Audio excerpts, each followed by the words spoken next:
Plot দুর্নীতির পৃথক ৩ মামলায় শেখ হাসিনাকে ২১ বছরের কারাদণ্ড দিয়েছেন আদালত। একই সঙ্গে পুত্র সজীব ওয়াজেদ জয় ও কন্যা সাইমা ওয়াজেদ পুতুলকেও দেয়া হয়েছে ৫ বছর করে সাজা।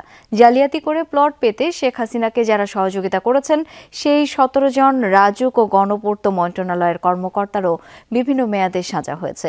রায় ঘোষণার পর দুদক আইনজীবীরা বলেছেন, শেখ হাসিনার ২১ বছরের দণ্ডাদেশে সন্তুষ্ট নন তারা। সাধারণ কিংবা বিশেষ, রাজুকের নিয়ম মানার পরও তদবির ছাড়া প্লট পেতে ব্যাগ পোহাতে হয় যে কাউকে। সেখানে পূর্বাঞ্চলের অতি মূল্যবান রাজুকের ৩টি প্লট অতি গোপনে ক্ষমতার অপব্যবহার করে বাগিয়ে নেন শেখ হাসিনা ও তার পরিবার। শেখ হাসিনার প্লট দুর্নীতির অভিযোগ আদালতে গড়ায় এমন একটি সময়ে যখন অভ্যুত্থানের মুখে পালিয়ে তিনি অবস্থান নেন ভারতে। আর ৮ মাসের বিচার কার্য শেষে শেখ হাসিনার সেই প্লট দুর্নীতির মামলার রায় ঘোষণা হয় ঢাকার বিশেষ জজ আদালত ৫-এ। রায়ের আগে অভিযোগগুলো পড়ে শোনান বিচারক। শুরুতেই শেখ হাসিনার প্লট দুর্নীতির অভিযোগ প্রমাণিত হয়েছে বলে জানান, ব্যাখ্যাও তুলে ধরা হয়। আদালত বলেন, সাধারণ কিংবা বিশেষ প্লট বরাদ্দ পেতে আবেদনকারীকে অবশ্যই আইনজীবীদের মাধ্যমে নোটারি করে হলফনামা দিতে হয়। কিন্তু সংবিধানের রক্ষক হয়েও স্বাভাবিক প্রক্রিয়ায় আবেদন করেনি শেখ হাসিনা। রাজুকের বিধিনিষেধ অমান্য করেই জালিয়াতির মাধ্যমে হলফনামা দাখিল করেন নির্দিষ্ট সময়সীমার শেষ মুহূর্তে, তাও জাল হলফনামা। রাজুক ও গণপূর্তের কর্মকর্তারা সব জেনেও নিশ্চুপ ছিলেন বলে জানিয়েছেন আদালত। পরে দুদকের করা প্লট দুর্নীতির আলাদা ৩ মামলায় শেখ হাসিনার বিরুদ্ধে প্রতারণা ও অসৎভাবে সম্পত্তি অর্জন প্রমাণিত হয়েছে বলে জানান আদালত। সেই অভিযোগে তার ৭ বছর করে ২১ বছরের কারাদণ্ড দেন আদালত। পাশাপাশি ৩ লাখ টাকার অর্থদণ্ডও করেন। ৩টি মামলায় ২১ জন আসামির বিভিন্ন মেয়াদে সাজা হয়েছে। যারা এই 3টি মামলায় কমন আসামি আছেন তাদের সাজা ওইভাবেই ক্রমান্বয়ে, যার প্রথম মামলায় সাজা যদি ৩ বছর হয়ে থাকে পরবর্তী ২ মামলা ৩ বছর ধারাবাহিকভাবে খাটবে, একত্রে না। একই মামলায় শেখ হাসিনা পুত্র জয় ও কন্যা পুতুলকে ৫ বছরের কারাদণ্ড দিয়েছেন আদালত। এই রায় আমাদের প্রত্যাশিত অনুসারে হয় নাই। আমরা পরবর্তীতে আমাদের দুর্নীতি দমন কমিশনের সাথে আলাপ করে আমরা পরবর্তী সিদ্ধান্ত জানাবো। এছাড়া পূর্বাঞ্চলে মূল্যবান 3টি প্লট পেতে গণপূর্ত ও রাজুকের কর্মকর্তা যারা শেখ হাসিনাকে প্রত্যক্ষ সহযোগিতা করেছেন তাদেরও সাজা দেওয়া হয়েছে। সাবেক গণপূর্ত প্রতিমন্ত্রী শরীফ আহমেদ, সচিব শহীদুল্লাহ খন্দকার ও কাজী ওয়াসি উদ্দিনকে দেয়া হয়েছে ১৮ বছরের কারাদণ্ড। রাজুকের সাবেক চেয়ারম্যান আনিসুর রহমান মিয়াকে ১৫ বছরের কারাদণ্ড দেওয়া হয়। মামলায় গ্রেফতার একমাত্র আসামি খুরশিদ আলমের সাজা হয়েছে ৩ বছর। রাজুক ও গণপূর্তের আরও ১২ কর্মকর্তার বিভিন্ন মেয়াদে সাজা হয়। অভিযোগ প্রমাণিত না হয় খালাস পেয়েছেন গণপূর্ত মন্ত্রণালয়ের কর্মকর্তা সাইফুল ইসলাম। মানবতা বিরোধী অপরাধে মৃত্যুদণ্ডে দণ্ডিত হওয়ার পর এবার প্লট দুর্নীতির মামলায় দণ্ডিত হলেন সাবেক প্রধানমন্ত্রী শেখ হাসিনা। আদালত এ মামলার পর্যবেক্ষণে বলেছেন, নির্বাহী আদেশের সর্বোচ্চ আসনে থেকে এভাবে প্লট নেওয়া জাতির সঙ্গে প্রতারণা। দুদক আইনজীবীরা বলছেন, শেখ হাসিনার এই দণ্ডাদেশে সন্তুষ্ট নন তারা, রায়ের বিরুদ্ধে আপিলেও যেতে পারেন। রাব্বি হোসেন, যমুনা নিউজ, ঢাকা। ক্ষমতার সর্বোচ্চ পদে থেকে সরকারি সম্পত্তি নিজের নামে নিয়ে রাষ্ট্রের সাথে বিশ্বাসঘাতকতা করেছেন সাবেক প্রধানমন্ত্রী শেখ হাসিনা, যা দুঃখজনক। প্লট দুর্নীতির মামলার রায়ের পর্যবেক্ষণে একথা বলেন আদালত। আদালত আরও বলেন, ক্ষমতার অপব্যবহার করে জালিয়াতির মাধ্যমে এই 3টি প্লট বরাদ্দ নিয়েছিলেন তারা, যা বরাদ্দ পাওয়ার কথা ছিল জনসাধারণের। ক্ষমতাচ্যুত হবার ঠিক 2 বছর আগে 2022 সালের 3 আগস্ট সাবেক প্রধানমন্ত্রী শেখ হাসিনা নিজের নামে বরাদ্দ নিয়েছিলেন পূর্বাঞ্চলের কূটনৈতিক জোনের 10 কাঠার প্লট। 28 দিনের মাথায় একই জোনে প্লট বরাদ্দ পান তার ছেলে সজীব ওয়াজেদ জয়। তিনি তখন মা শেখ হাসিনার আইসিটি বিষয়ক উপদেষ্টা। আর সাইমা ওয়াজেদ পুতুল প্লট পান জয়ের আরও 11 দিন পরে। ক্ষমতার সর্বোচ্চ পদে থেকে অনিয়মের মাধ্যমে এসব প্লট বরাদ্দ নেয়ার 3 মামলায় শেখ হাসিনা, জয় এবং পুতুলের বিভিন্ন মেয়াদে সাজার রায় দেন ঢাকার বিশেষ জজ আদালত। রায় ঘোষণার সময় প্রধানমন্ত্রীর পদে থেকে এমন জালিয়াতির ঘটনায় বিস্ময় প্রকাশ করেন বিচারক। একজন দেশের প্রধানমন্ত্রী যে তথ্য গোপন করতে পারে, মিথ্যা হলফনামা দিতে পারে, এটা তার কাছে বিশ্বাসযোগ্য হয় নাই। সে অবাক হয়ে গেছে যে একটা দেশের প্রধানমন্ত্রী কিভাবে, 4 বারের প্রধানমন্ত্রী, উনি কিভাবে মিথ্যা হলফনামা এবং তথ্য গোপন করে জনগণের সম্পদ উনি মিথ্যাভাবে নিয়েছেন। রায়ের পর্যবেক্ষণে বলা হয়, সম্পত্তির প্রতি লোভ থেকেই শেখ হাসিনা ও তার পরিবারের সদস্যরা একের পর এক প্লট বরাদ্দ নেন। নিয়ম বহির্ভূতভাবে সহায়তা করেন রাজুক কর্মকর্তারা। এই যে আপনি জনসাধারণের সম্পত্তির উপর রাষ্ট্রের সর্বোচ্চ পর্যায়ের ব্যক্তি হয়েও ওনারা যে আপনার একটা গ্রিডি আয় তাকিয়ে যে আপনারা যে এটা যে আত্মসাৎ করার জন্য বা অবৈধ উপায়ে দুর্নীতির মাধ্যমে ওনারা এটা গ্রহণ করার চেষ্টা করেছেন, সেটাকে উনি অত্যন্ত আশ্চর্য হয়েছেন এবং এটাকে ডিসকারেজ করেছেন। অবৈধভাবে প্লট বরাদ্দে সহায়তার দায়ে 1 থেকে 3 বছর করে সাজা দেয়া হয়েছে রাজুক কর্মকর্তাদের। আদালত বলেছেন, ভবিষ্যতে কোনো সরকারি কর্মকর্তা যেন এমন অন্যায় করতে না পারে, এই রায় তার বার্তা। এবং দুর্নীতি যাতে বন্ধ হয়, যে জন্য যারা দুর্নীতির খবর দিবেন আদালত বলেছে তাদেরকে পুরস্কৃত করতে, এবং এই যে রাজুকের প্লট বরাদ্দ যাতে রাষ্ট্রীয় ক্ষমতা ব্যবহার না করে কেউ না নিতে পারে, দুর্নীতি করতে না পারে, সেই জন্য সে পর্যবেক্ষণ দিয়েছে যে এটা ওপেন লটারি হবে, সেই লটারিটা, এবং সবাই যাতে দেখে। ক্ষমতাচ্যুত হওয়ার পর শেখ হাসিনার বিরুদ্ধে এটি প্রথম দুর্নীতির মামলার রায়। প্লট বরাদ্দে দুর্নীতির অভিযোগে বোন শেখ রাহেনা এবং তার পরিবারের সদস্যদের বিরুদ্ধেও 3টি মামলার রায়ের দিন ধার্য করা হয়েছে 1 ডিসেম্বর। এই 3 মামলাতেও আসামি শেখ হাসিনা। আরিফুর রহমান সবুজ, যমুনা নিউজ, ঢাকা। শেখ হাসিনার রায়ে কোনো রাজনৈতিক হস্তক্ষেপ কিংবা আদালতকে প্রভাবিত করার ঘটনা নেই, এমনটাই জানিয়ে বিএনপির সিনিয়র যুগ্ম মহাসচিব রিজভী আহমেদ বলেন, অবৈধ রাষ্ট্র ক্ষমতা নিয়ে দেশের আইনকে নিজের স্বার্থে ব্যবহার করেছিলেন পতিত সরকার প্রধান। একই অনুষ্ঠানে বিএনপির স্থায়ী কমিটির সদস্য নজরুল ইসলাম খান বলেন, 24-এর অভ্যুত্থানকে কুক্ষিগত করার চেষ্টা করছে একটি পক্ষ, অথচ সবচেয়ে বেশি গ্রেপ্তার ও শহীদ হয়েছে বিএনপি নেতাকর্মীরা। 90-এর স্বৈরাচার বিরোধী আন্দোলনের এই দিনে গুলিবিদ্ধ হয়ে নিহত হন বাংলাদেশ মেডিকেল অ্যাসোসিয়েশনের যুগ্ম সম্পাদক ডাক্তার শামসুল আলম খান মিলন। 35তম শাহাদাত বার্ষিকীতে ঢাকা মেডিকেল কলেজ প্রাঙ্গণে ডাক্তার মিলনের স্মৃতিস্তম্ভে শ্রদ্ধা জানান রাজনৈতিক দল ও সামাজিক সংগঠন। জাতীয় প্রেসক্লাবে আলোচনার আয়োজন করে 90-এর ডাকসু ও সর্বদলীয় ছাত্র ঐক্য, যেখানে আলোচকরা তুলে ধরেন 90 ও 24-এর প্রাসঙ্গিকতা।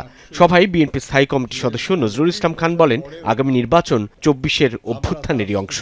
আমাদের সঙ্গে সরকারে ছিল, কিন্তু যখন সমালোচনা করে তখন আর কি ভাবটা এই যে তারা কোনোদিন কোনো সরকারে ছিল না, আর কি একেবারে নিরপরাধ আর কি। সব দায়িত্ব পেলে আমাদের সমস্ত অভিজ্ঞতা এবং সেই অভিজ্ঞতার মধ্যে আমরা যে ভুল করেছি সেই অভিজ্ঞতাও আছে, যাতে আমরা সংশোধন করতে পারি। বাংলাদেশকে গণতন্ত্রে ফিরিয়ে আনতে হলে নির্বাচনের বিকল্প নেই। এই নির্বাচন বানচাল করার জন্য স্বাধীনতা বিরোধীরা অনেক অপচেষ্টা চালিয়েছে, এখনো চালাচ্ছে, কিন্তু কোনো বাধাই ঠেকিয়ে রাখতে পারবে না। নির্বাচন ইনশাল্লাহ ফেব্রুয়ারির প্রথমার্ধেই হবে। অনুষ্ঠানে বিএনপির সিনিয়র যুগ্ম মহাসচিব রিজভী আহমেদ বলেন, নিজের গড়া আদালত ও ট্রাইব্যুনালেই শেখ হাসিনার বিচার হচ্ছে। বিগত দিনে আওয়ামী লীগ সরকার আদালতে হস্তক্ষেপ করলেও এখন সেই অবস্থা নেই। একচ্ছত্র কর্তৃত্ববাদী ফ্যাসিস্টের এক মহামূর্তি আমরা দেখেছি শেখ হাসিনার মধ্যে, কিন্তু যারা নিজের দেশে নিজের সন্তান হত্যা করে সবকিছু কি বিচারহীনভাবেই থাকবে? বিচারহীন অবস্থায় থাকতে পারে না। স্বাধীনভাবেই বিচারিক প্রক্রিয়া এবং আদালতগুলো কাজ করছে, কারণ এখানে কোনো রাজনৈতিক হস্তক্ষেপ নেই। কোর্টকে প্রভাবিত করা, যেটা শেখ হাসিনা করেছেন, সেরকম তো ঘটনা এখানে হয়নি। বিএনপি নেতারা অভিযোগ করেন, আওয়ামী লীগ সরকার লুটপাট আর দুর্নীতির অর্থনীতি গড়ে তুলেছিল। ব্যাংকের টাকা যারা ঋণ নিচ্ছেন তারা ফেরত দেবেন না, এটা হাসিনোমিক্স। সাইফুদ্দিন রবিন, যমুনা নিউজ, ঢাকা।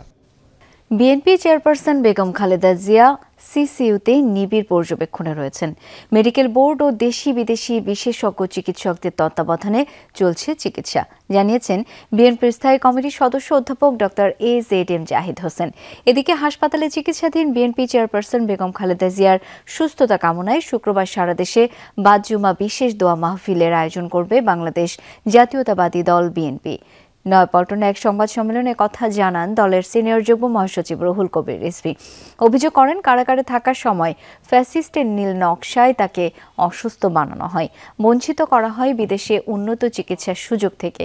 এ সময় দেশ গড়ার পরিকল্পনা শীর্ষক 6 দিনের নতুন কর্মসূচি ঘোষণা করা হয় দলের পক্ষ থেকে, যেখানে প্রধান অতিথি হিসেবে যুক্ত থাকবেন বিএনপির ভারপ্রাপ্ত চেয়ারম্যান তারেক রহমান।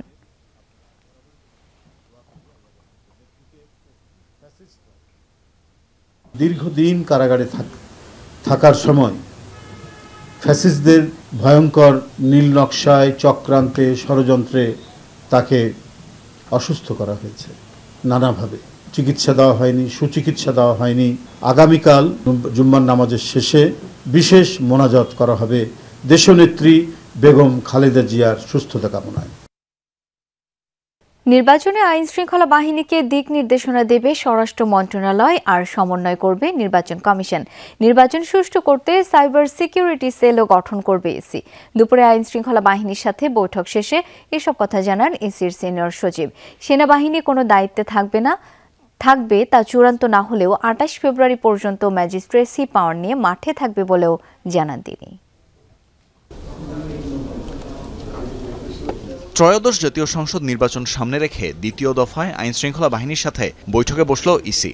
বৈঠকে যোগ দেন 3 বাহিনী সহ আইন শৃঙ্খলা বাহিনীর প্রধান ও ঊর্ধ্বতন কর্মকর্তারা। আলোচনা হয় ভোটের আগে ও পরে আইন শৃঙ্খলা পরিস্থিতি নিয়ন্ত্রণে রাখার কৌশল নিয়ে। বৈঠক শেষে ইসি সচিব জানান, নির্বাচনে 3 ধরনের কৌশলে আইন শৃঙ্খলা বাহিনী মোতায়েন থাকবে: স্ট্যাটিক, মোবাইল কম্পোনেন্ট ও সেন্ট্রাল রিজার্ভ। আইন শৃঙ্খলা বিষয়ে লিড মিনিস্ট্রি হিসেবে স্বরাষ্ট্র মন্ত্রণালয় দায়িত্ব পালন করবে। কিভাবে কি কাজ করবেন না করবেন সে সম্পর্কে তারা অন্যান্যবারের মতন দিক নির্দেশনা দিবেন। ইলেকশন কমিশনে আমরা ওভারঅল মনিটরিং এবং কোঅর্ডিনেশনটা আমরা দেখব। বৈঠকে আলোচনা হয় পার্বত্য চট্টগ্রামে মোবাইলের ব্যবহার বাড়ানো নিয়ে। সেই সাথে বডি ক্যামেরায় ইন্টারনেট সেবা সহ প্রযুক্তি সর্বোত্তম ব্যবহার করা হবে বলেও জানান ইসি সচিব। সাইবার সিকিউরিটি সেল, যেখানে সোশ্যাল মিডিয়া প্ল্যাটফর্মগুলোকে মনিটর করা হবে, যে অপতথ্য সংস্কৃতি থেকে আমরা যেন মুক্ত থাকতে পারি। তথ্য মন্ত্রণালয়, সিআইডি এবং অন্যান্য যে এজেন্সিজের যে ফ্যাক্ট চেকের ব্যাপারে যে সমস্ত সক্ষমতা আছে সেগুলো নিয়েও আমরা কোঅর্ডিনেট করব। আইন শৃঙ্খলা বাহিনীর সদস্যরা কারো কাছ থেকে কোনো ধরনের আতিথেয়তা নিতে পারবে না বলেও জানানো হয়। পাশাপাশি রাজনৈতিক দলগুলোকে আচরণবিধির আওতায় আনতেও কাজ করবে তারা।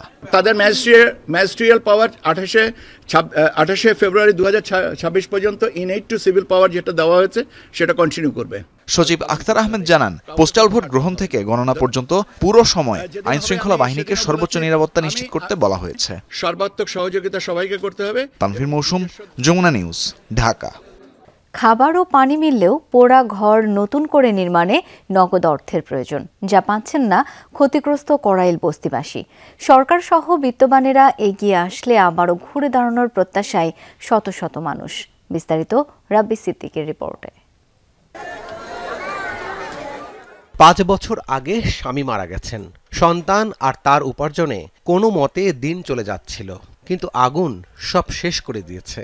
তারপরও ঘুরে দাঁড়ানোর স্বপ্ন দেখছেন বস্তির বাসিন্দা জোবেদা। করাইল বস্তির আগুনে এর আগে আরো 2 বার পুড়েছে তার ঘর। অন্তর তো করতে হবে, এখন যেমনি হয়ে একটু করতে হবে না, কষ্ট মষ্ট করে হোক ছেলেরা, যেমনি হোক এটা কষ্ট হয়ে যাবো। আমার স্বামী নেই, না আমার স্বামী নেই, আমি একলা একজন কাজ করি, আমার একটা ছেলে খালি কাজ করে। ছোট্ট শিশুরা আপন মনে খেলায় মগ্ন। আগুন যে তাদের খোলা আকাশের নিচে দাঁড় করিয়েছে। ওদের দাদি জানালেন, এভাবে সংগ্রাম করেই টিকে আছেন তারা। কিছুই দেয় না, খালি খাবারই দেয়, খিচুড়ি, খালি খিচুড়ি দিতেছে, আর কিছু খাই না বাজান আমরা।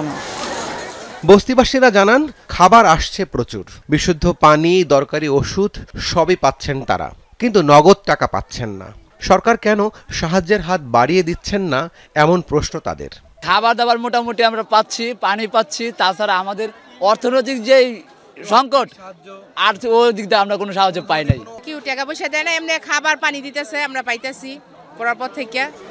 এমন প্রশ্ন বিভিন্ন রাজনৈতিক দলের নেতাদেরও। তারা তাদের মতো সাহায্য করে যাচ্ছেন।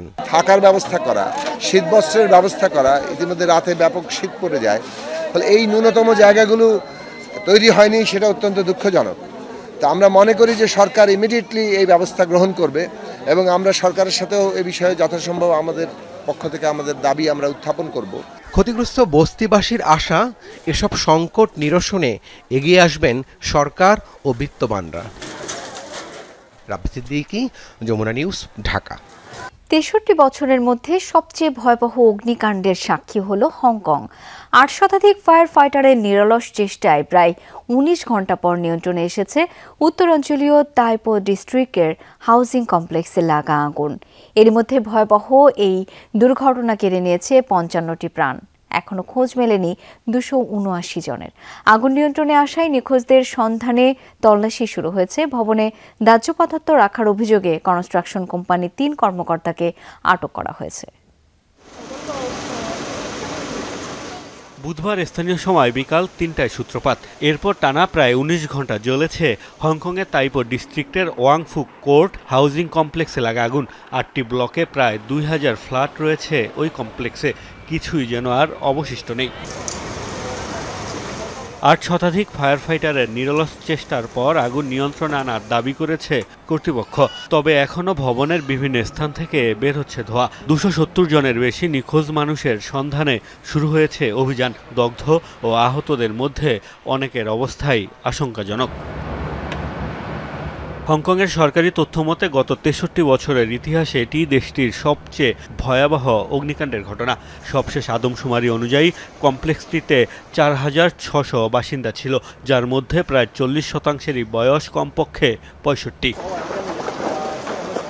এই অগ্নিকাণ্ডকে লেভেল 5 ক্যাটাগরিতে শ্রেণীভুক্ত করা হয়েছে, যা ভয়াবহতার মাপকাঠিতে সর্বোচ্চ। ভবনের চারপাশে নির্মাণ শ্রমিকদের কাজের জন্য বাঁশের মাচা তৈরি করা হয়েছিল। এতেই আগুন দ্রুত ছড়িয়ে পড়ে ভয়াবহ রূপ নিয়েছে। এছাড়াও ভবনের জানালাগুলোতে অত্যন্ত দাহ্য পদার্থের অস্বাভাবিক উপস্থিতি পাওয়ার দাবি করেছে ফায়ার সার্ভিসের কর্মকর্তারা।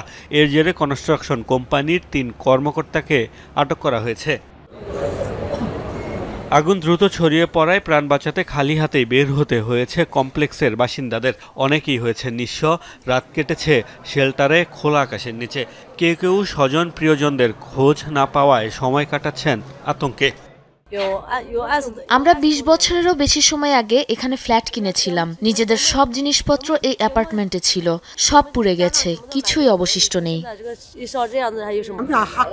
যখন বাইরে হাঁটছিলাম দেখলাম ভবন আগুনে পুড়ে যাচ্ছে। বুঝে গেছি বাসায় আর ফিরতে পারবো না। আমার অনেক বন্ধু পরিচিত এই কমপ্লেক্সে বাস করে। তাদের অনেকের সাথে যোগাযোগ এখনো বিচ্ছিন্ন। এখনো জানা যায়নি আগুন লাগার কারণ। বাসিন্দাদের অভিযোগ, জানালায় নির্মাণ শ্রমিকরা নিয়মিতই সিগারেটের অবশিষ্টাংশ ফেলে থাকে, যা থেকে অগ্নিকাণ্ডের সূত্রপাত হতে পারে বলে ধারণা তাদের। মোস্তফা মাহমুদ, যমুনা নিউজ। জাতীয় নির্বাচনের তারিখ ও তফসিল চূড়ান্ত হলে পদত্যাগ করে নির্বাচনে অংশগ্রহণের কথা জানিয়েছেন এলজিআরডি উপদেষ্টা আসিফ মাহমুদ সজীব ভুইয়া। এর প্রস্তুতি চলছে বলে জানিয়েছেন তিনি। তবে কোন দল থেকে কোন নির্বাচন করবেন এর জবাব এখনই দিতে চান না আসিফ মাহমুদ। বলেন, 2 ছাত্র উপদেষ্টা ছাড়াও সরকারে থাকা 2-1 জন নির্বাচনে অংশ নিতে পারেন। ঢাকা উত্তর সিটি কর্পোরেশনের প্রশাসকের দুর্নীতি অনুসন্ধান করে দুদক কিছু পেলে ব্যবস্থা নেবেন বলেও জানিয়েছেন তিনি। ফেব্রুয়ারির প্রথম ভাগে জাতীয় নির্বাচন। সেই অনুযায়ী নির্বাচন কমিশন তফসিল ঘোষণা করতে পারে ডিসেম্বরের দ্বিতীয় সপ্তাহে। এই অবস্থায় নির্বাচনে অংশ নিলে কবে পদত্যাগ করবেন এ নিয়ে প্রশ্ন ছিল এলজিআরডি উপদেষ্টা আসিফ মাহমুদের কাছে। জানান, নির্বাচনের প্রস্তুতি নিচ্ছেন, পদত্যাগের সিদ্ধান্ত নেবেন সরকারের উচ্চ পর্যায়ে আলোচনা করে। যে বা যারাই নির্বাচনে অংশগ্রহণ করবে তাদেরকে অবশ্যই নির্বাচনী কার্যক্রমে ঢুকে যাওয়ার আগেই পদত্যাগ করার প্রয়োজন। সেভাবেই আমরা প্রস্তুতি নিচ্ছি। কোনো কিছুই তো এখনো ফাইনাল হয়নি, ডেটও ফাইনাল হয়নি, শিডিউল ঘোষণা, তো সবকিছু ফাইনাল হোক আস্তে ধীরে। আসিফ মাহমুদ বলেন, শুধু 2 ছাত্র উপদেষ্টাই নয়, নির্বাচনে অংশ নিতে পারেন সরকারের আরও কেউ কেউ। শুধু আমরা 2 জন ছাত্র উপদেষ্টা না, আরও যারা সরকারের বিভিন্নভাবে জড়িত আছেন, আরও কেউ কেউ নির্বাচন করবেন এমন কথাও আছে। এটা এমন কোনো আইন নাই বা এরকম কোনো বিধিনিষেধ নাই যে আসলে নির্বাচনে অন্তর্বর্তীকালীন সরকারের উপদেষ্টা বা কেউ নির্বাচনে অংশগ্রহণ করতে পারবে না। এলজিআরডি উপদেষ্টা কোন দল থেকে নির্বাচন করবেন এখনই এ নিয়ে কথা বলতে চাননি সচিবালয়ের ব্রিফিংয়ে। নির্বাচন করব ঘোষণা দিয়েছি, নির্বাচন কোথা থেকে করবো এখনো ঘোষণা দেইনি। আমি এই বিষয়ে এখন কিছু বলছিও না, কারণ আমি মনে করছি যে এখন রাজনৈতিক বিষয়ে কোনো বক্তব্য দেওয়াটা উচিত হবে না। আমি যথাসময়ে আপনাদেরকে জানাবো, আপনারা খুব দ্রুতই জানতে পারবেন। এ সময় তিনি কথা বলেন উত্তর সিটি কর্পোরেশনের প্রশাসক মোহাম্মদ এজাজের দুর্নীতির অনুসন্ধান নিয়েও। অবশ্যই যদি কোনো অনিয়ম থাকে দুদক সেটা অনুসন্ধান করতে পারে, এবং যদি অনুসন্ধান করে তারা কিছু পান আমাদেরকেও জানাতে পারেন, আমরা প্রয়োজনীয় ব্যবস্থা গ্রহণ করব। এর আগে সচিবালয়ে অনলাইনে ৪৪ উপজেলায় নবনির্মিত লাইব্রেরির উদ্বোধন করেন এলজিআরডি উপদেষ্টা। এতে খরচ হয়েছে ২.৫ কোটি টাকা। প্রকৃত ব্যবস্থাপনার মাধ্যমে এই লাইব্রেরিগুলো পরিচালিত হবে। আলমগীর স্বপন, যমুনা নিউজ, ঢাকা। এখন থেকে দুদক কর্মকর্তাদের নিয়মিত সম্পদের হিসাব দিতে হবে। উপদেষ্টা পরিষদের বৈঠকে এই সংক্রান্ত দুর্নীতি দমন কমিশন অধ্যাদেশ ২০২৫-এর খসড়া চূড়ান্ত অনুমোদন দেওয়া হয়েছে। বৃহস্পতিবার প্রধান উপদেষ্টা ডক্টর মোহাম্মদ ইউনূসের সভাপতিত্বে অনুষ্ঠিত বৈঠক অনুষ্ঠিত হয়, সেখানে অনুমোদন দেওয়া হয়। নতুন অধ্যাদেশে দুর্নীতি দমন কমিশনের সঙ্গে জড়িতদের নিয়মিত সম্পদের হিসাব দেওয়ার বিধান রাখা হয়েছে। দুদক অধ্যাদেশ ছাড়াও উপদেষ্টা পরিষদ আরও ৩টি গুরুত্বপূর্ণ অধ্যাদেশ চূড়ান্ত অনুমোদন দিয়েছে। এগুলো হলো জাতীয় মানবাধিকার অধ্যাদেশ ২০২৫-এর সংশোধনী অধ্যাদেশ, মানব পাচার প্রতিরোধ ও অভিবাসন অধ্যাদেশ এবং রাজুক আইন ২০২৫-এর অনুমোদন। পরে এই নিয়ে রাজধানী ফরেন সার্ভিস একাডেমিতে প্রেস ব্রিফিংয়ে প্রধান উপদেষ্টার প্রেস সচিব জানান, সারা দেশে ভবন নির্মাণে শৃঙ্খলা আনতে রাজুকের মতো কোনো প্রতিষ্ঠান করা যায় কিনা সেই ব্যাপারে প্রধান উপদেষ্টা নির্দেশ দিয়েছেন। দুর্নীতি দমন কমিশনের কাজের প্রতিবেদন এখন থেকে তারা 6 মাস ষান্মাসিক, মানে 6 মাসে অনলাইনে পোস্ট করবেন। এবং আরেকটা হচ্ছে যে যারা দুর্নীতি দমন কমিশনে আছেন তাদের অফিসারদের মূলত এটা এখনো ডিসাইড হয় নাই যে কারা কারা করবেন, বাট একটা নীতিগত ডিসিশন হয়েছে যে দুর্নীতি কমিশনের যে অফিসার বা যারা এই সরাসরি এই দুর্নীতি দমনের সাথে সম্পৃক্ত তাদের সম্পদের হিসাব দিতে হবে। জুলাই হত্যা মামলার একটি অভিযোগে শেখ হাসিনা ও আসাদুজ্জামান খান কামালকে দেয়া আমৃত্যু কারাদণ্ডের বিরুদ্ধে সর্বোচ্চ সাজা চেয়ে আপিল করবে রাষ্ট্রপক্ষ। ১৭ নভেম্বর দেয়া ট্রাইব্যুনালের পূর্ণাঙ্গ রায় প্রকাশ হয় গতকাল। ৪৫৩ পৃষ্ঠার আদেশ পর্যালোচনা করছে ট্রাইব্যুনালের প্রসিকিউশন। ১৭ নভেম্বর জুলাই হত্যা মামলায় ক্ষমতাচ্যুত প্রধানমন্ত্রী শেখ হাসিনা ও সাবেক স্বরাষ্ট্রমন্ত্রী আসাদুজ্জামান খান কামালকে মৃত্যুদণ্ড দিয়েছে আন্তর্জাতিক অপরাধ ট্রাইব্যুনাল। তবে একটি অভিযোগে এই দুজনকে দেয়া হয় আমৃত্যু কারাদণ্ড। তাই এই আদেশের বিরুদ্ধে মৃত্যুদণ্ড চেয়ে আপিলের সিদ্ধান্ত নিয়েছে রাষ্ট্রপক্ষ। আমরা প্রাথমিকভাবে সিদ্ধান্ত নিয়েছি যে অভিযোগে সাবেক প্রধানমন্ত্রী শেখ হাসিনা এবং সাবেক স্বরাষ্ট্রমন্ত্রী আসাদুজ্জামান খান কামাল সাহেবকে আমৃত্যু কারাদণ্ড প্রদান করা হয়েছে, এই দুটি অভিযোগের বিরুদ্ধে প্রসিকিউশনের পক্ষ থেকে অ্যাপিলেট ডিভিশনে অ্যাপিল করা হবে এই শাস্তি বাড়িয়ে মৃত্যুদণ্ড করানোর জন্য। ট্রাইব্যুনালের আদেশ পুনর্বিবেচনা চেয়ে হাসানুল হক ইনুর আবেদনের ওপর শুনানি হয় বৃহস্পতিবার। ট্রাইব্যুনাল ২-এ করা ওই আবেদনে জুলাই অভ্যুত্থানকে কথিত বিপ্লব ও এ সংক্রান্ত বিচারে সরকারের এখতিয়ার নিয়ে প্রশ্ন তোলা হয়েছে। তবে একে অবমাননাকর বলছেন প্রসিকিউটর মিজানুল ইসলাম। জুলাই বিপ্লবের ভিত্তি করে যে সরকার গঠিত হয়েছে সেই সরকারের গ্রহণযোগ্যতা ঠিক নয়, অস্তিত্বকে চ্যালেঞ্জ করা হয়েছে, অর্থাৎ সরকারের ক্ষমতাকে চ্যালেঞ্জ করা হয়েছে। আরও বেশ কিছু কথা বলা হয়েছে যেগুলো আদালতের জন্য অপমানজনক বলে আমাদের কাছে মনে হয়েছে। এই সব বিবেচনায় এই রিভিউ পিটিশন নামঞ্জুরের আমরা বক্তব্য দিয়েছি। এদিন একই ট্রাইব্যুনালে জুলাই গণ অভ্যুত্থানের প্রথম শহীদ আবু সাইদ হত্যা মামলায় ২১তম সাক্ষীর সাক্ষ্য নেওয়া হয়। পরবর্তী সাক্ষ্য গ্রহণের দিন ধার্য করা হয়েছে ৯ ডিসেম্বর। এদিকে চানখারপুলের শহীদ আনাস সহ ৬ জনকে হত্যা মামলায় রোববার সাফাই সাক্ষীর আবেদন শুনবেন ট্রাইব্যুনাল ১। এছাড়া রামপুরায় কার্নিশে ঝুলে থাকা যুবককে গুলি ও ২ জনকে হত্যা মামলার পরবর্তী সাক্ষ্য গ্রহণ ২ ডিসেম্বর নির্ধারণ করেছে আন্তর্জাতিক অপরাধ ট্রাইব্যুনাল। শামীম রেজা, যমুনা নিউজ, ঢাকা। রাজধানী ঢাকায় আবারও ভূমিকম্প অনুভূত হয়েছে। বিকেল ৪টা ১৫ মিনিট ২০ সেকেন্ডে মৃদু এই ভূমিকম্প অনুভূত হওয়ার তথ্য নিশ্চিত করেছে আবহাওয়া অধিদপ্তরের ভূমিকম্প পর্যবেক্ষণ ও গবেষণা কেন্দ্র। আবহাওয়া অধিদপ্তর জানিয়েছে রিক্টার স্কেলে ভূমিকম্পের মাত্রা ছিল ৩.৬, তবে এটি ছিল স্বল্প মাত্রার ভূমিকম্প। এর উৎপত্তিস্থল নরসিংদীর ঘোড়াশালে। গত শুক্র ও শনিবার প্রায় ৩১ ঘন্টার মধ্যে ঢাকা ও এর আশপাশে 4 বার ভূমিকম্প হয়। এর ফলে শুক্রবার সকালে ঢাকা থেকে প্রায় 25 কিলোমিটার দূরে রিক্টার স্কেলে 5.7 মাত্রার ভূমিকম্পটির উৎস ছিল নরসিংদীর মাধবদী। উৎপত্তিস্থলের গভীরতা ছিল ভূপৃষ্ঠ থেকে 10 কিলোমিটার গভীরে। শুক্রবারের ভূমিকম্পে 10 জন নিহত হয়, আহত হয় 600-র বেশি মানুষ।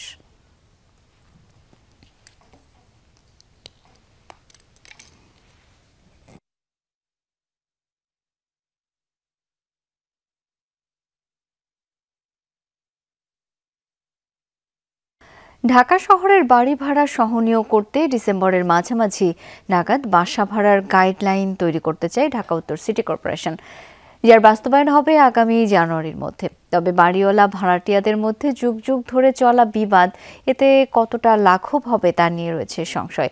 দুপুরে নগর ভবনে এই বিবাদ ও জটিলতা নিরসনে উদ্যোগ নিয়ে ঢাকা শহরের ভাড়াটিয়া ও বাড়িওয়ালাদের ন্যায্যতা ও অধিকার বিষয়ক আলোচনা সভার আয়োজন করেছে ঢাকা উত্তর সিটি কর্পোরেশন। সভায় বাড়িওয়ালারা ভাড়াটিয়াদের সাথে রাজার মতো আচরণ করেন এমন অভিযোগ জানিয়েছেন ভাড়াটিয়ারা। এ সময় পাল্টা আপত্তি জানান বাড়িওয়ালারাও। তাদের দাবি, হোল্ডিং ট্যাক্স ও অন্যান্য খরচ দিয়েও পর্যাপ্ত সুবিধা পান না তারা। এ সময় ঢাকা উত্তর সিটি কর্পোরেশনের প্রশাসক জানান, ওয়ার্ড ভিত্তিক বাড়ি ভাড়া নির্ধারণ করবে সিটি কর্পোরেশন। হুটহাট বাড়ি ভাড়া বৃদ্ধির ক্ষেত্রে ভাড়াটিয়াকে হোল্ডিং ট্যাক্স দেখানোর বাধ্যবাধকতা রাখার কথাও জানান তিনি। যৌক্তিকভাবে আইন বাস্তবায়ন করে সুন্দর ও সহনীয় নগরী করতে প্রতিশ্রুতিও দেন উত্তর সিটির প্রশাসক। হোল্ডিং ট্যাক্স ঠিক মতো দিলে আপনি জন্ম নিবন্ধন, মৃত্যু নিবন্ধন, অন্যান্য যে নিবন্ধনগুলো আছে ইনক্লুডিং ট্রেড লাইসেন্স, সকল ফ্যাসিলিটি আপনি পাবেন। হাল নাগাদ হোল্ডিং ট্যাক্স দিতে হবে। বাড়ি ভাড়া আপনি যদি বৃদ্ধি করতে চান, নতুন ভাড়াটিয়ার সাথে আপনারা যখন এগ্রিমেন্ট করবেন তখন হাল নাগাদ হোল্ডিং ট্যাক্স দেখাইতে হবে। তো সুতরাং ভাড়াটিয়া জানবে যে এই বাড়ি আপনি সরকারকে কত টাকা দেন। সরকারি মাধ্যমিক বিদ্যালয়ের শিক্ষকদের 10ম গ্রেড থেকে 9ম গ্রেড দেয়া না হলে আগামী 1 ডিসেম্বর থেকে কমপ্লিট শাটডাউনে যাওয়ার ঘোষণা দিয়েছেন শিক্ষকরা। সকালে শিক্ষা ভবনের সামনে বাংলাদেশ সরকারি মাধ্যমিক শিক্ষক সমিতির ব্যানারে অবস্থান নিয়ে ঘোষণা দেন তারা। বলেন, অনেক নিচের গ্রেডের পদও 9ম গ্রেডে আপগ্রেড হয়েছে। শুধু এই 10ম গ্রেডের সহকারী শিক্ষক পদটির ন্যায্যতা থাকা সত্ত্বেও কোনো নড়াচড়া নেই বলে অভিযোগ তাদের। দাবি, দীর্ঘদিন ধরে বৈষম্যের শিকার হচ্ছেন তারা। দাবি আদায় করেই এবার শিক্ষা প্রতিষ্ঠানে ফেরার ঘোষণা আন্দোলনরত শিক্ষকদের। এর আগেও বেশ কয়েকবার আন্দোলন করেন তারা।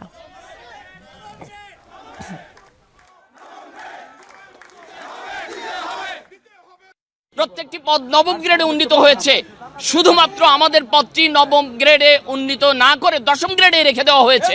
এনটি পদ 9ম গ্রেড সহ 4 স্তরীয় পদসুপানের আলোকে মাধ্যমিক শিক্ষা ক্যাডার ধরে এই মাধ্যমিক অধিদপ্তর আলাদা করতে হবে। আমাদের অ্যাডভান্স ইনক্রিমেন্ট টাইম স্কেল 3 দিনের মধ্যে যদি না দেয়, আমরা আগামী 1 তারিখ থেকে কমপ্লিট শাটডাউনে আমরা চলে যাব। আমরা পরীক্ষা বর্জন করার পর আমরা দ্রুততম সময় যদি না পাই, তাহলে আমরা ভর্তি কার্যক্রম স্থগিত করতেও আমাদের বাধ্য করা হবে। রাজধানীর সবুজবাগ সরকারি কলেজে অনুষ্ঠিত হয়েছে নবীন বরণ অনুষ্ঠান। সকাল থেকেই রঙিন ব্যানার, ফুল আর সুরের মূর্ছনায় উৎসবের আমেজ তৈরি হয় কলেজ প্রাঙ্গণে। অনুষ্ঠানে নবীনদের ফুল দিয়ে বরণ করে নেওয়া হয়। এছাড়াও সঙ্গীত, কবিতা ও নৃত্যের মনোমুগ্ধকর পরিবেশনা সবার নজর কেড়ে নেয়। সিনিয়র শিক্ষার্থীরা কলেজের সহশিক্ষা কার্যক্রম ও ভবিষ্যৎ পরিকল্পনা নিয়ে নবীনদের ধারণা দেন। অনুষ্ঠান শেষে অধ্যক্ষ বলেন, প্রতিটি শিক্ষার্থী আলোয় আলোকিত হোক, নিজের যোগ্যতা দিয়ে সমাজকে পথ দেখাবে বলে আশা প্রকাশ করেন তিনি। ষষ্ঠ ইসলামিক সলিডারিটি গেমসে টেবিল টেনিস মিশ্র দ্বৈতে রৌপ্য পদক পাওয়া জাভেদ আহমেদ ও খই খই সাইমারমাকে সংবর্ধনা দিয়েছে Bangladesh table tennis federation. Saudi আরবের রিয়াদে অনুষ্ঠিত গেমসে বাহরাইনের রাশেদ ও কেন্ডা মোহাম্মদের বিপক্ষে 3 সেটে দারুণভাবে জিতে রৌপ্য পদক নিশ্চিত করেন বাংলাদেশের জাভেদ আহমেদ ও খই খই সাইমারমা। তবে তুরস্কের কাছে হেরে যাওয়ায় স্বর্ণ জেতা হয়নি তাদের। দেশের টেবিল টেনিসের ইতিহাসে এটি বড় সাফল্য। এই উপলক্ষে বিওএর অডিটোরিয়ামে রৌপ্যজয়ী বাংলাদেশ দলের মিশ্র দ্বৈতের 2 খেলোয়াড়কে 1 লাখ করে অর্থ পুরস্কারের ঘোষণা দেন টেবিল টেনিস ফেডারেশনের সাধারণ সম্পাদক।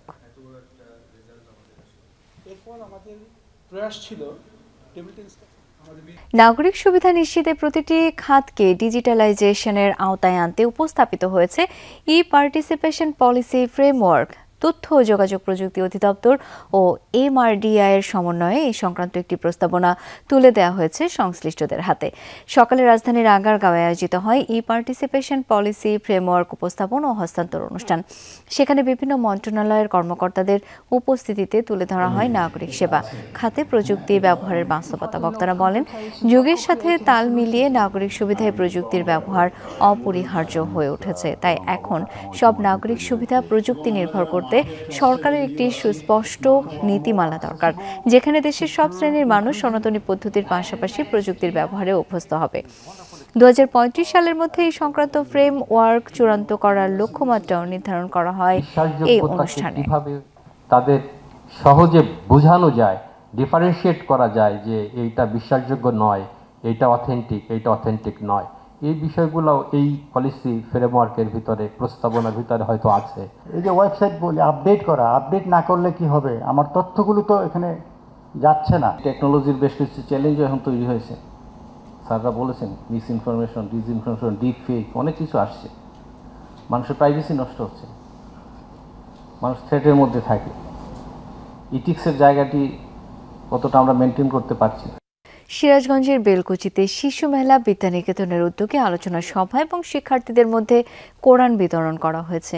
দুপুরে বেলকুচির রান্ধুনীবাড়ি এলাকায় অবস্থিত শিশু মেলা বিদ্যানিকেতন প্রাঙ্গণে এসব অনুষ্ঠানের আয়োজন করা হয়। প্রতিষ্ঠানের সভাপতি আরিফুল ইসলাম বাবুর সভাপতিত্বে প্রধান অতিথি ছিলেন সমেশপুর উচ্চ বিদ্যালয়ের প্রধান শিক্ষক শহীদুল ইসলাম। এ সময় শিক্ষার্থীদের মাঝে পবিত্র কোরআনের সবক প্রদান করা হয়। অনুষ্ঠানে প্রতিষ্ঠানটির প্রধান শিক্ষক সহ আরও অনেকে উপস্থিত ছিলেন।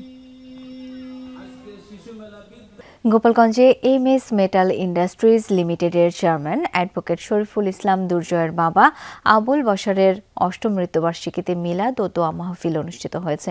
দুপুরে কাশিয়ানী উপজেলার খাগড়াবাড়িয়া গ্রামে SM মেটাল কারখানা প্রাঙ্গণে এসব আয়োজন করা হয়। চীন সহ দেশের বিভিন্ন প্রান্ত থেকে আগত ব্যবসায়ী, স্থানীয় গণ্যমান্য ব্যক্তিরা এতে অংশ নেন। MS মেটালের পরিচালক ও CEO অবসরপ্রাপ্ত লেফটেন্যান্ট কর্নেল এনামুল আরিফ সুমনের সভাপতিত্বে সবাই প্রধান অতিথি ছিলেন প্রতিষ্ঠানটির ব্যবস্থাপনা পরিচালক অ্যাডভোকেট মনিরা খাতুন। কারখানা কর্তৃপক্ষ জানায় 5000 মানুষের কর্মসংস্থানের স্বপ্ন নিয়ে এগিয়ে যাচ্ছেন তারা।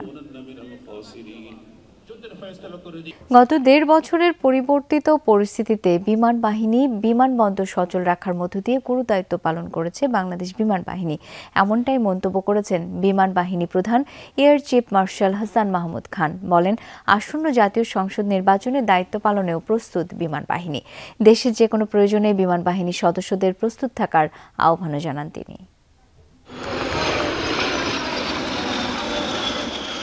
কুয়াশার আড়মোড়া ভেঙে পূব আকাশের সূর্যকে পাশ কাটিয়ে ধেয়ে আসে একের পর এক আকাশযান। আকর্ষণীয় অ্যারোবেটিক ডিসপ্লে, প্যারাট্রুপার্সদের দৃষ্টিনন্দন প্যারাজাম্পিং সহ আকাশকে বর্ণিল করে নান্দনিক ফ্লাই পাস্ট বাংলাদেশ সেনাবাহিনীর। বিমান বাহিনীর শীতকালীন রাষ্ট্রপতি কুচকাওয়াজ উপলক্ষে মনোমুগ্ধকর এই আয়োজন যশোর বিমান বাহিনী একাডেমির প্যারেড গ্রাউন্ডে। বিমান বাহিনীর 87তম বাফা কোর্স এবং ডিরেক্ট এন্ট্রি কোর্সের কমিশন প্রদান করেন বাহিনীর প্রধান air chief marshal Hasan Mahmud Khan. প্রধান অতিথির বক্তব্যে বাহিনীর প্রধান জানান, বিমান বাহিনীর আধুনিকায়নে এবং প্রযুক্তিগত উন্নয়নে সব ধরনের পদক্ষেপ নেওয়া হচ্ছে। আসন্ন জাতীয় সংসদ নির্বাচনে সহায়তা করতেও বিমান বাহিনী প্রস্তুত বলেও জানান। বাংলাদেশ বিমান বাহিনী আজ একটি আধুনিক, পেশাদার ও দক্ষ বাহিনী হিসেবে পরিণত হয়েছে। ভবিষ্যৎ যুদ্ধের চ্যালেঞ্জ মোকাবেলার জন্য আমরা সক্ষমতা বৃদ্ধি এবং প্রযুক্তিগত উৎকর্ষ অর্জনের পথে দ্রুত এগিয়ে চলেছি। 1.5 বছর ধরে দেশের পরিবর্তিত পরিস্থিতিতে আন্তর্জাতিক বিমানবন্দর সমূহ সচল রাখতে এই বাহিনীর সদস্যরা যে পেশাদারিত্ব ও নিষ্ঠা দেখিয়েছে তা সত্যি প্রশংসনীয়। আসন্ন জাতীয় নির্বাচনেও আমরা সর্বাত্মক সহায়তা দিতে দৃঢ় প্রতিজ্ঞ। সোর্ড অফ অনার, বীরশ্রেষ্ঠ মতিউর রহমান ট্রফি, কমান্ডেন্স ট্রফি এবং বিমান বাহিনী প্রধানের ট্রফি সহ গুরুত্বপূর্ণ পুরস্কার অর্জন করেন বিভিন্ন ক্যাডেট। জানান তাদের অভিজ্ঞতা ও অর্জনের কথা। সোর্ড অফ অনার ট্রফিটি আমাদের বিমান বাহিনীর জন্য একটি সম্মান এবং গৌরবের প্রতীক। এই ট্রফিটি পেয়ে আমি নিজেকে অত্যন্ত সৌভাগ্যবান মনে করছি। তবে আমি মনে করি যে এই অর্জন শুধু আমার একার নয়, এই অর্জন আমার সকল সহকর্মীদের, যারা প্রশিক্ষণের সময় পাশে ছিলেন, উৎসাহ দিয়েছেন, সাহায্য করেছেন। আজকের এই মাহেন্দ্রক্ষণে আমি আমার সকল সম্মানিত প্রশিক্ষকগণের প্রতি আমার কৃতজ্ঞতা জানাচ্ছি, যারা তাদের অক্লান্ত শ্রম, নিরবচ্ছিন্ন প্রশিক্ষণ এবং সঠিক দিক নির্দেশনার মাধ্যমে আমাদেরকে সুযোগ্য বিমান বাহিনী কর্মকর্তা হিসেবে গড়ে তোলার ভিত্তি স্থাপন করে দিয়েছে। 8 জন নারীসহ মোট 40 জন অফিসার যুক্ত হলেন বিমান বাহিনীর আকাশযাত্রায়। বিমান বাহিনীকে আধুনিক করে গড়ে তুলতে কঠোর প্রশিক্ষণ শেষে অফিসার কমিশন লাভ করলেন একদল নবীন বিমান সেনা। শপথ নিলেন আকাশ সীমা সুরক্ষার। এই অফিসারদের নেতৃত্বে দেশের ভবিষ্যৎ আরও দৃঢ় হবে বলে প্রত্যাশা সবার। হাসিবুল করিম বিজয়, বিমান বাহিনী একাডেমি, যশোর।